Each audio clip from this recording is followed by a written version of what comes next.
how does it work for you? What is the process that works for you when you deal Indian pitches and situations? That's the thing, you just said it. It's about trusting the process. My preparation remains the same. Just about being able to adapt to each surface, each continent you play on. And as I say, it's just about passion and drive and finding that motivation to go out there and do what's required for the team.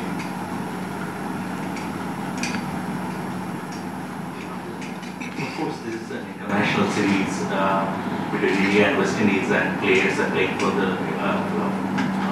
the national team. But in 2 days' time, the IPL auction is there, and so many players in the auction pool. So do you think, apart from playing an international game, the auction is also there in the back of the mind, and it can serve as an extra motivation to perform? Well, I'm sure it would, but as I said, that's secondary. We came here to play a series against India and to win a series against India. So whatever comes secondary, that's, as I say, secondary. So I'm sure some of the guys will be looking forward to that auction, but we have the Indian series to play, and that's the main thing right now. Shai, we have 2 more ODI games to go before the end of this year, and you're currently placed number 3 in the top 3 run getters for all international ODI players. How do you look at this race that you have 2 players from the opposition side, one like Virat and Rohit, and you are just a few runs behind the 2 of them? Is that an extra motivation for you also to perform in the last 2 ODIs? Well, thanks for the heads up first of all. And yeah, obviously we got to ask the bowlers to do some damage as well. But yeah, obviously as a batsman, you want to score as many runs as possible, and if it's contributing to team wins, then it makes it even more satisfying. So hopefully we can get some early strikes and remove both of them at the top, and then I can get some big runs and go top of the list. When you have a player like Sharma at the other end, who is a more flamboyant stroke player, for you, does it become easier, or there is always a constant thing in the mind that maybe I have to match him stroke for stroke, or you can play your own game? How does it work? Funny enough, it makes it even more difficult for me, because as a batsman and you see someone going at the other end so easy, you just want to join into the party. So yeah, I just have to keep reminding myself that I have to stay as long as possible. Don't let the opposition get any inroads and maybe start a slide or something. So the key is just to make sure we adapt to the situation. And if one man's going to the other end, you don't necessarily need to go if the run rate required is under control. So the key is about being able to be aware of each situation that's thrown at us, and someone has to put their hand up. A question regarding the IPL and extension, a different question. When there is an IPL auction in mind, the way you play, there seems to be a kind of thing where you're pacing your innings at your own pace. Not concerned about certain things, the external thing. How easy or difficult is that, considering that everyone believes, in West Indies cricket, probably the kind of players who have been coming and through generation that you have come, they have a different kind of players. So a throwback to probably an earlier generation, how does it come forward for you? I think I'm pacing my innings to the team's requirement. Said we only had to chase 280, and the rate that we were going, as I said, we have to make sure everyone's on the same page. And my role there was to stay at one end and make sure we knock it down on the bowlers, don't give them any wickets.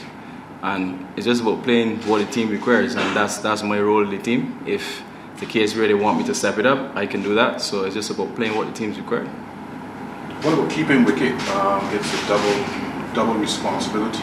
Very few people are able to keep wicket for 50 overs and then go on back for 50 overs. And there are not many people who can keep wicket in 50 over cricket and then average 50. How has that been working? How's your wicket-keeping role been working? I'm not going to lie, it's a tough job. It takes a lot on the body, and I just need to remind myself that I'm doing this for the entire Caribbean and everyone supporting us. So it's just about finding that motivation and doing whatever I can to get the team over the line. So if I have to keep 100 overs and then going back at the top of the yard, I'm going to do that. So, two questions. One is that now that West Indies team, in bad team, you have batters down the order till number 7, number 8. So does it create a sort of comfort zone for the players players like you who come at the top, given that you know any target is achievable, given the power hitters you have, number one. Number two, that India doesn't have Bumrah in their ranks. Does it make things a bit easier for the West Indies in terms of planning the innings, in terms of pacing the innings? Because you know, especially at the death, there could be one guy or a couple of players, couple of bowlers you can target. Yeah, we have to play the team you're playing against.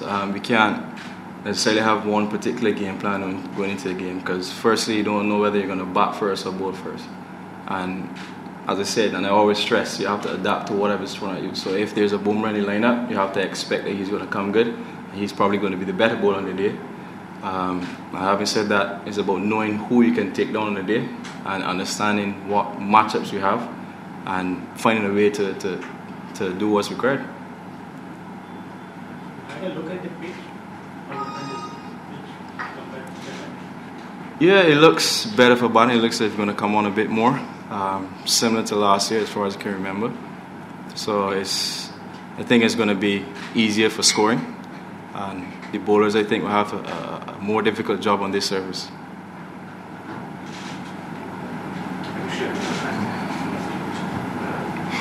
If you could just tell us a bit about like how you took to cricket, like, and how coming up the ranks, like any other sport that you're interested in, athletics or soccer, or how was it growing up? Because your brother also, both of you have been presented West Indies also. So like, how was it growing up and taking to cricket as part of your background? Yeah, but as you said, my brother also plays, and he's actually a big inspiration for me. Growing up, seeing him play the game along with my family, we have a pretty decent sporting background, and I'm a big fan of sports in general. I love to watch the NBA, and I follow a bit of football.